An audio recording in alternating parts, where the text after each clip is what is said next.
बाबा ने कहा, भक्त एक अलग मटेरियल के बने हुए लोग हैं। भक्त कुछ अलग पहचान के लोग हैं। भक्त की दुनिया कुछ अलग ही है।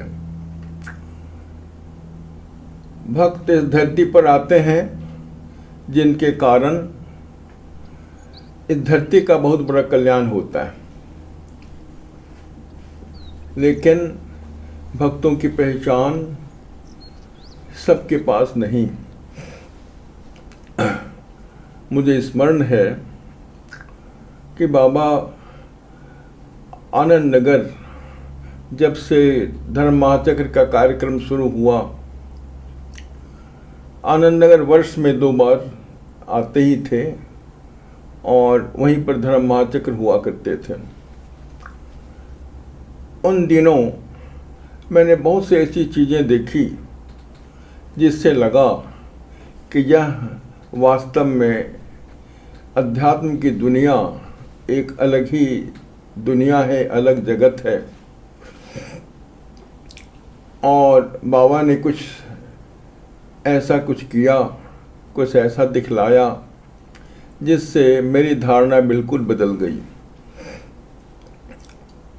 बहुत ऐसे भक्त लोग जिन्हें पता था कि बाबा कार्यक्रम से पहले आ जाते हैं, तो वे लोग भी अपना कार्यक्रम पहले से बना लिया करते थे। कुछ ऐसे परिवार थे जिनको मैंने देखा कि कोई 8 दिन 10 दिन पहले से इंतज़ार करते रहते थे और बाबा को देख करके बड़े प्रसन्न होते थे।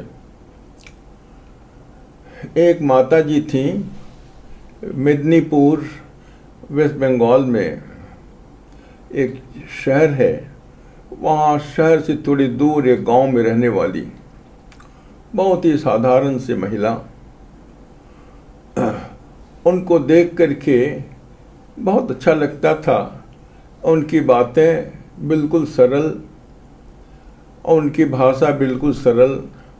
ऐसा लगता था इनके मन में किसी प्रकार का कोई संस्कार तो है ही नहीं।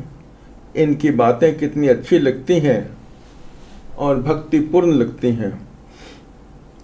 वो जब भी आती थी गुरुदेव के लिए थोड़ा कुछ लेकर के आती थी, और जब बाबा सुनते थे कि उन्होंने बाबा के लिए कुछ लाया है तो कहते थे कि इसको ठीक से सजो कर रख देना। हजार भक्त आते थे, कुछ न कुछ बाबा के लिए लेके आते थे। मेरी ड्यूटी बनती थी, उनको मैं सजो कर स्टोर में रख देता था। बाबा से बताता था कि इस भक्त ने ये आपके लिए लाया है, तो वो अपने इच्छानुसार कहते थे कि इस चावल की कुछ खीर बना दो या कुछ ऐसी चीज़ थी उसको उस रूप में बाबा के पास रख दिया जाए। तो ये बेचारी बहुत सरल और पैसों की बहुत कमी। तो बाबा कहते थे कि देखो 6 महीने तक ये थोड़े थोड़े पैसा इकट्ठा करती हैं कि कम से कम आने जाने का खर्च निकल आवे, रहने की व्यवस्था हो जाए और बाबा के लिए कुछ मैं ले जा सकूं, इसके लिए तैयारी करते थे।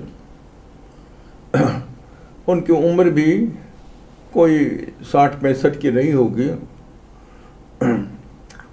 और कुछ 5-7 साल पहले वो विधवा हो चुकी थी।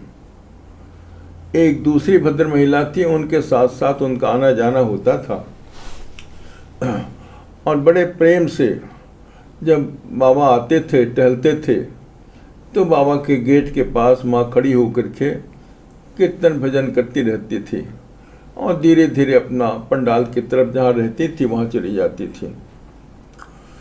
तो ये क्रम नित्य प्रति का था, ये चलता रहा जब तक बाबा आते थे। और जिस समय आते थे, जिस वर्ष आते थे, यही कार्यक्रम हुआ करता था। मुझसे बाबा बीच बीच में कहते थे कि देखो इनसे बोल दो इतने धूप में पैदल चल कर के ना आवे। मैंने जब उनसे कहा तो वो कहते हैं कि दादा देखो, तीर्थ करने के लिए तो बहुत कष्ट करने पड़ते हैं, लोगों को न जाने कितने दूर तक चलना पड़ता है। मुझे तो बड़े आराम से 15 मिनट चल कर के मैं आती हूँ और भगवान का दर्शन मिल जाता। तो उनके इस कहने के आगे मुझे कुछ कहने का कुछ रास्ता नहीं होता था। और बाबा के बारे में पूछती रहती थी कि देखो उनको कोई कष्ट न हो जाए, तुम्हें कोई दिक्कत हो तो मुझे बुला लेना, मैं बाबा के सेवा में उपस्थित रहूँगी।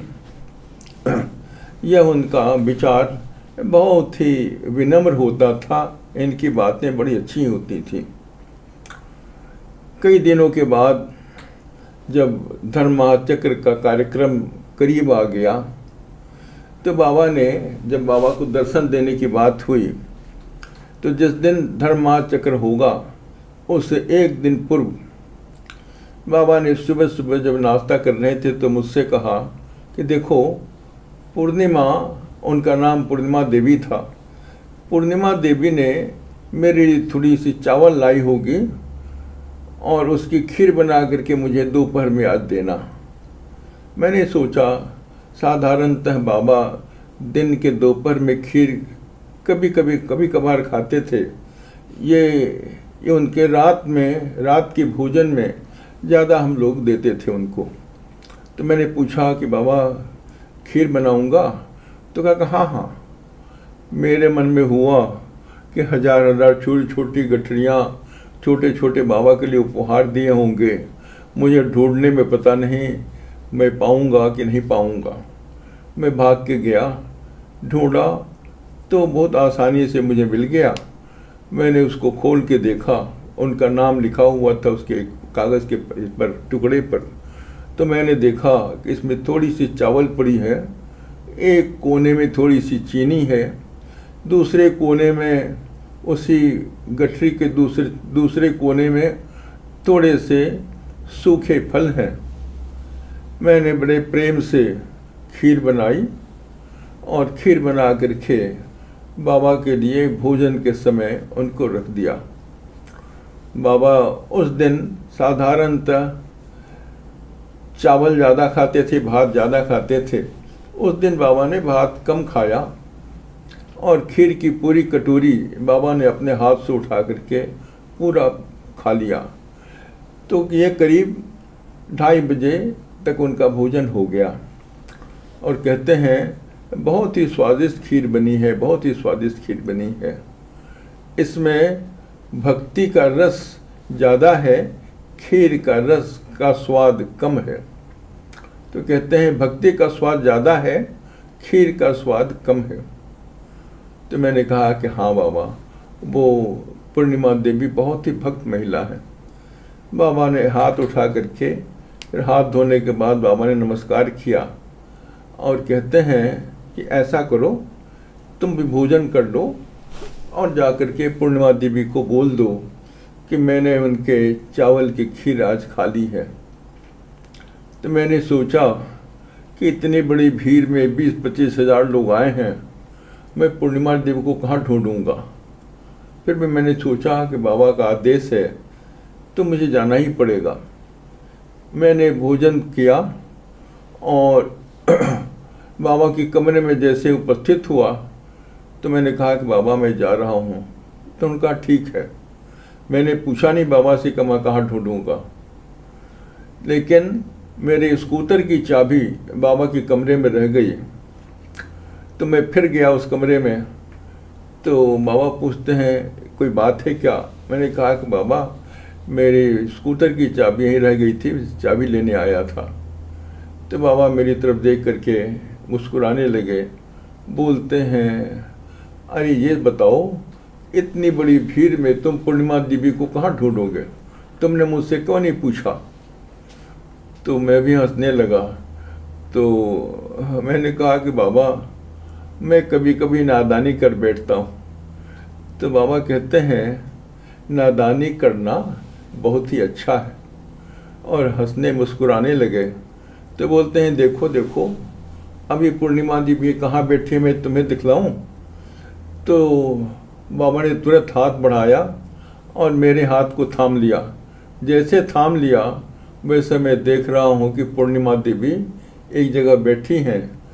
तो बाबा मुझे बता रहे हैं कि देखो जहाँ दर्शन के समय दीदियाँ बैठती हैं वहाँ पीछे एक बांस का खंबा है, उसी से टिक करके पूर्णिमा देवी आंखें बंद करके बैठी हैं।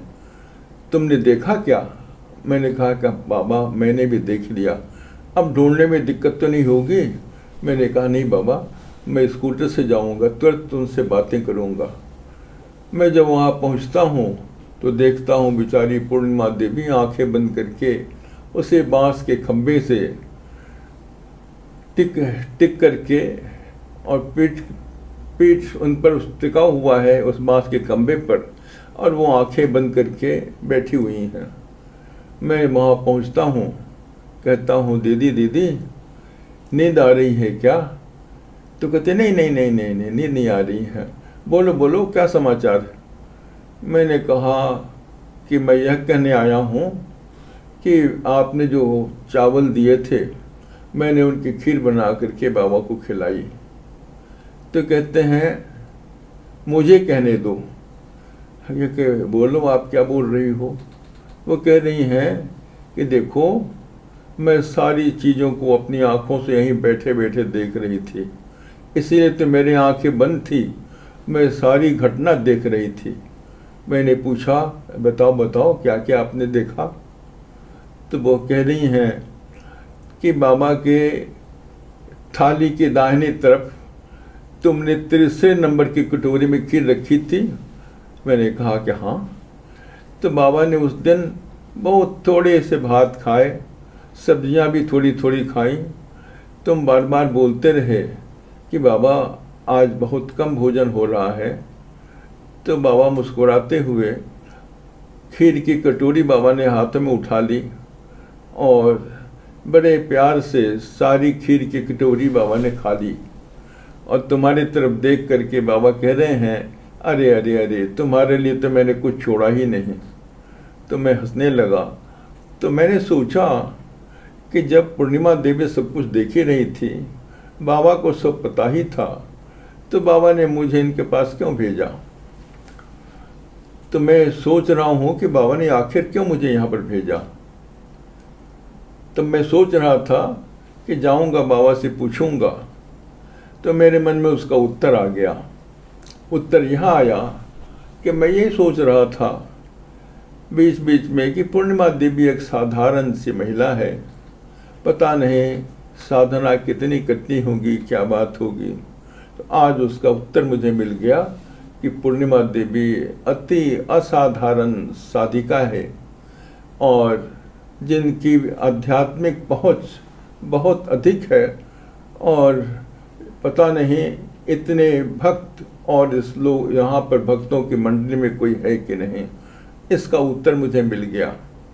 मैं जैसे वापस गया तो मैंने सोचा कि बाबा तो अभी विश्राम कर रहे होंगे। तो बाबा ने पहले से कह रखा था कि देखो स्वरूपानंद आएगा तो मेरे पास भेज देना। मैं कमरे में जाता हूँ तो बाबा मुस्कुराते हुए पूछते हैं कि पूर्णिमा देवी को तुमने देखा? मैंने कहा कि हाँ बाबा। तुमने सारी बात बता दी?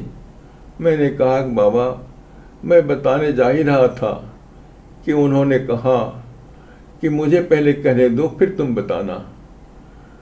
जब वो सारी बात बता दी तो मैंने सोचा कि यह सब कुछ देख ही रही थी, तो बाबा ने मुझे इनके पास क्यों भेजा? तो बाबा कहते हैं इसी के लिए तो भेजा कि तुम भी जान पाओ कि पूर्णिमा देवी क्या है। तो अब पहचान गए उनको? मैंने कहा कि हाँ बाबा पहचान गए। तो बाबा कहते हैं देखो पूर्णिमा देवी बहुत पहुंची हुई महिला है और उनका वह ध्यान और अजपा जप में प्रतिष्ठित है। अजपा जप का मतलब हुआ साधक बिना चेष्टा के उनका जब जप क्रिया चलती रहती है 24 घंटे, इसको कहते हैं अजपा जप। अर्थात उनको जप करने की, इस मंत्र की जप करने की आवश्यकता नहीं पड़ती, वह चलता रहता है।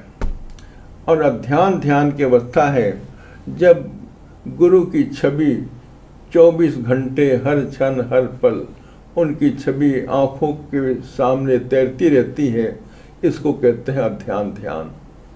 तो कहते हैं बाबा इसमें दोनों में वो पारंगत हैं। फिर कहते हैं देखो जी ऐसा ही होता है। तो कहते हैं बहुत पहले की बात है, पूर्णिमा देवी एक गुफा में साधना करते थे। मैंने कहा कि बाबा क्या महिलाएं भी गुफाओं में साधना करती थी पहले? तो कहते हैं नहीं, यही तो बात, यही तो रहस्य है। पूर्णिमा देवी इसके पहले जन्म में पुरुष देह में थे, पुरुष थे, और वो बहुत पहुँचे हुए साधक थे। उनके मन के अंदर जब साधना करते थे, मन के अंदर दो तरह की भावना थी। एक भावना थी कि मैं परम पुरुष को साक्षात सशरीर देखना चाहता हूँ, और मेरा उस समय मेरा शरीर स्त्री का होना चाहिए। इसलिए कि उन्होंने कहा कि भक्ति के हिसाब से महिलाओं में भक्ति की भावना ज़्यादा होती है। तो दो इच्छाएं थी पूर्व जन्म में जब वो साधक थे। तो वो कहते हैं उनकी दोनों इच्छाएं तो पूरी हो गई। उन्होंने परम पुरुष को साक्षात देखा, और साथ साथ उनका शरीर भी जो मिला उनकी इच्छा के अनुसार मिला। तो कहते हैं कि बस यह उनका शरीर आखिर शरीर है मनुष्य के रूप में, फिर उन्हें शरीर लेने की आवश्यकता नहीं पड़ेगी। वो तो बहुत साधना में निपुण, साधना के अंतिम पड़ाव तक पहुंची हुई भक्त हैं। तो बताओ यह कैसा हुआ, कैसे हुआ और कैसा हुआ? मैंने कहा कि बाबा बहुत अच्छा हुआ, बहुत अच्छा हुआ। तो तुमने पूर्णिमा देवी को नमस्कार किया क्या? मैंने कहा कि बाबा जब मैं मिलता हूँ तो पहले मैं ही नमस्कार करता हूँ, और मन ही मन सोचता हूँ कि हे पूर्णिमा देवी, लगता है आप तो बहुत पहुँची हुई कोई महिला हैं, और आपके जैसे भक्त इस धरती पर और हों तो बहुत अच्छी बात है। तो कहते हैं हाँ जी हाँ। फिर कहते हैं एक बात का मुझे दुख रह जाएगा। मैंने पूछा बाबा किस बात का दुख रह जाएगा? तो कहते हैं कि देखो जब भक्तों की इच्छा की पूर्ति हो जाती है तो भक्त चाह करके भी, भगवान चाह करके भी उनको उनकी इच्छा को के विरुद्ध नहीं जा सकते। मैंने कहा कि बाबा मैं समझा नहीं। तो कहते हैं क्या कहूँ, बस यह उनकी यहाँ की यात्रा अंतिम यात्रा है। वो वापस जाएंगी तो वो साधना करते करते तुम्हें मालूम होगा कभी कि साधना करते करते उन्होंने अपना शरीर छोड़ दिया। इसी बात का मुझे थोड़ा दुख है, लेकिन मेरे मन में संतुष्टि है कि पूर्णिमा देवी की सारी इच्छाएं पूरी हो गई। मुझे एक बात की, दूसरी बात की संतुष्टि है कि पूर्णिमा देवी की जो जो इच्छाएं थी वो सारी पूरी हो गई। परम पुरुष से मिलने की इच्छा, परम पुरुष की कुछ खिलाने की इच्छा, और उनकी जो इच्छा थी स्त्री देह में मुझे इस इच्छा की पूर्ति होनी चाहिए, वो सारी बातें आज हो गई। इसलिए मैं एक तरफ तो बहुत प्रसन्न हूँ, दूसरे तरफ मेरे मन में थोड़ा सा कष्ट होता है। वह कष्ट ये होता है कि पुनः उस शरीर में उनसे किसी की मुलाकात नहीं होगी। तो यह कह कर के बाबा कहते हैं कि देखो, ये तभी होता है जब परम पुरुष इस धरती पर सशरीर आते हैं, तो ऐसी घटनाएं बहुत होती जाती हैं।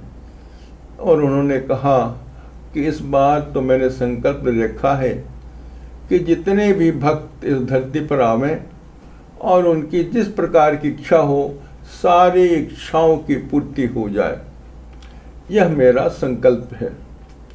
और यह कहा कि देखो, जो लोग थोड़े पिछड़े हुए हैं, अर्थात जिनकी भक्ति भावना में थोड़ी कमी है, जिनकी साधना में कुछ कमी है, उनसे उनके प्रति भी मेरी बहुत अधिक सहानुभूति है, उनके प्रति भी मेरा बहुत प्यार है, बहुत प्रेम है। और उनकी भी इच्छाएं जो होंगी इस धरती पर और इसके परे, अर्थात साधना जगत में सारी इच्छाओं की पूर्ति होगी, यही मेरा संकल्प है।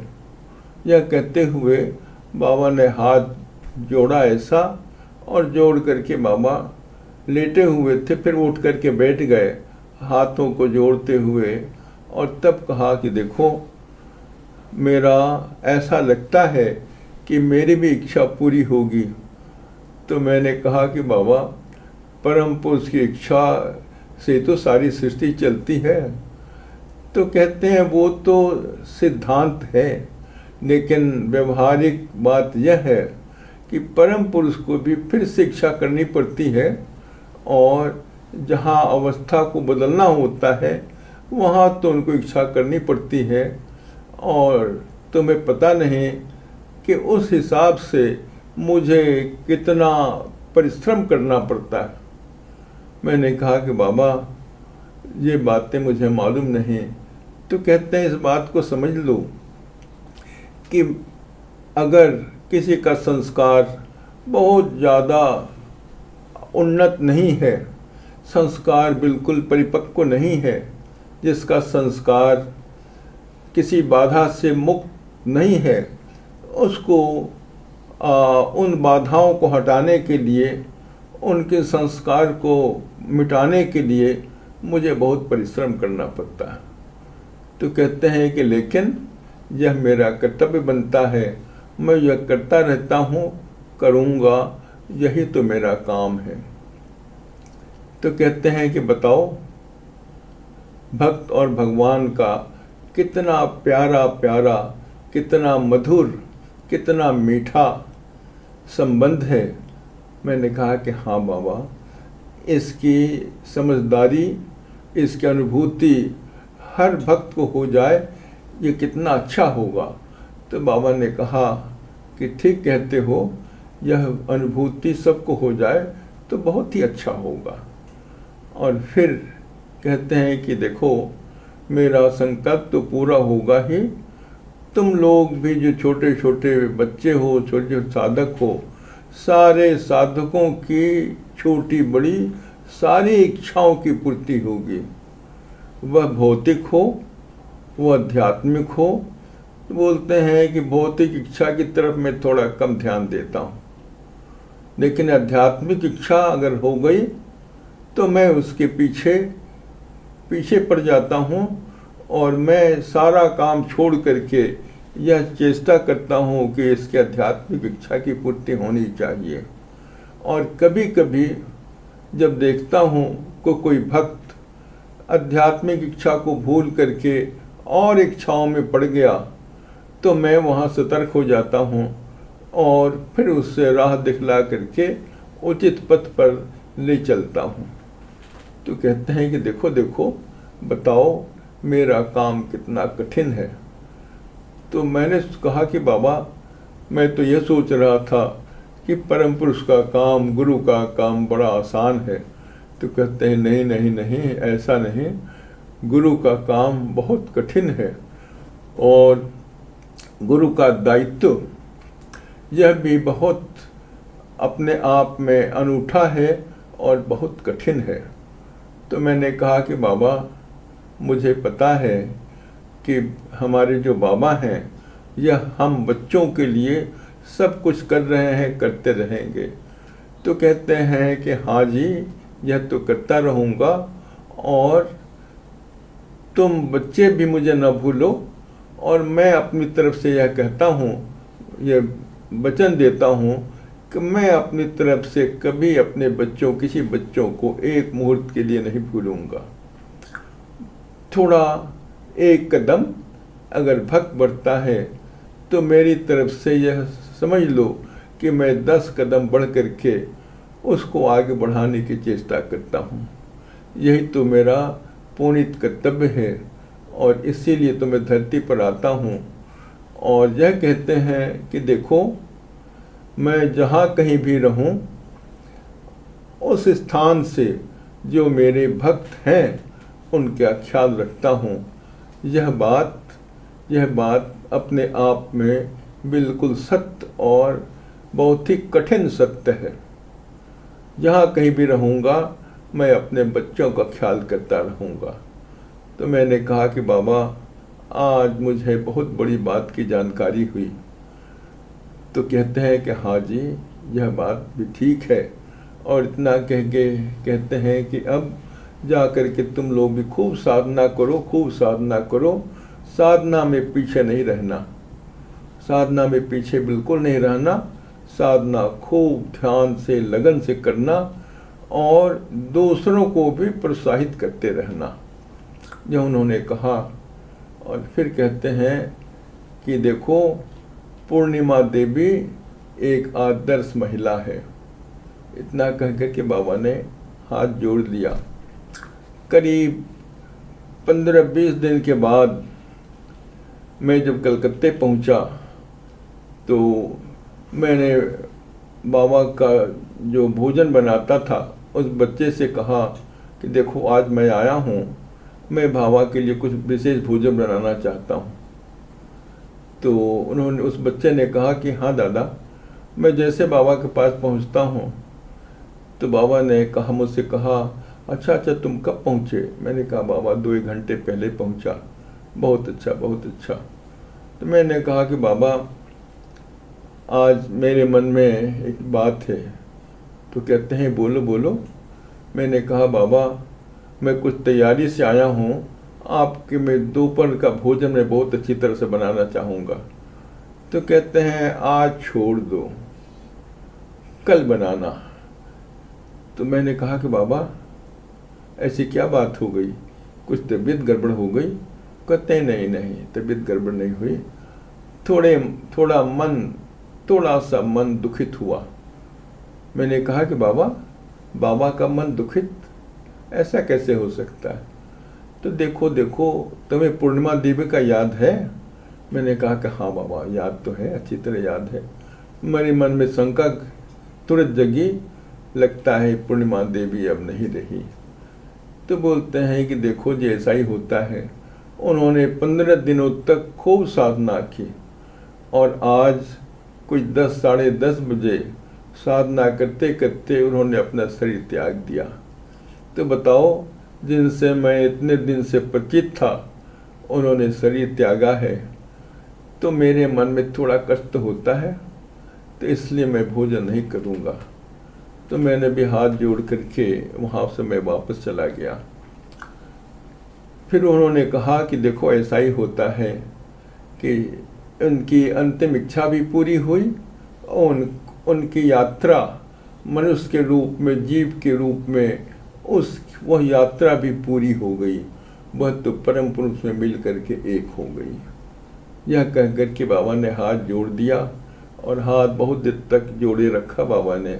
मैंने बाबा को साष्टांग प्रणाम करके मैं वहाँ से चला गया। मैं तो ये समझिए कि आध्यात्मिक जगत अपने आप में कैसा निराला है, कैसा अनूठा है, कैसा रहस्यमय है।